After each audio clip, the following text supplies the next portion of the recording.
Savukku Shankar sir அவர்களை கைது செய்வதற்கு நீங்க யாருக்கிட்டையாவது கைக்கூலியா இருந்தீங்களா? அது சவுக்கு சங்கருக்கு எனக்கு தொடர்பு கிடையாது. அவர் போட்ட ட்வீட்டும் யூடியூப்ல பேசின வீடியோவும் நண்பர்கள் சொல்லி அப்பதான் தெரிய வருது. நான் இருந்தது அமெரிக்கால ஒரு கடந்த ரொம்ப வருஷமா இருக்குன்றது தெரியும்.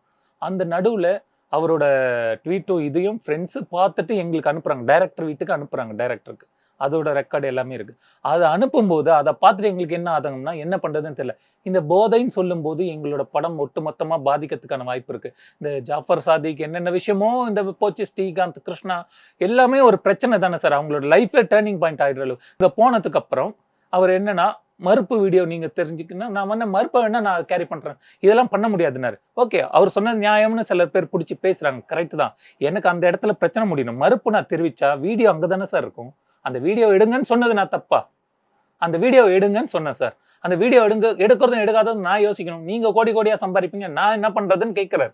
அங்கேயே அவர் பணம் திருடத்துக்கான வேலை முயற்சி இது திட்டமிட்டது. அமெரிக்கால நான் இது பண்ண அது பண்ணன்னு எடுக்கிறாருல்ல. இன்னைக்கு அவரோட நண்பர் கூட்டு களவாணிகள் எடுக்கிறாங்கல்ல. அந்த விஷயமே நான் என்கிட்ட புடுங்கிறதுக்கு தான் இந்த விஷயத்துல ட்ரிகர் பண்ணி இப்படி வராங்கன்றதும் புரியுது. எனக்கு சில முக்கிய பத்திரிகையாளரோட நான் இப்போ இன்டர்வியூ கொடுத்துருக்கேன். இது எல்லாமே உங்களுக்கு வாண்டடா வந்து கால் பண்ணி உங்களை இந்த வலையில சிக்க வச்சு நீங்க அமெரிக்கால இருக்கிறதால பணம் புடுங்கலான்றதுக்கு தான் பண்ணியிருக்காங்கன்றது இப்பதான் சார் எத்தனை மீடியாவுக்கு நான் பேசுறேன்.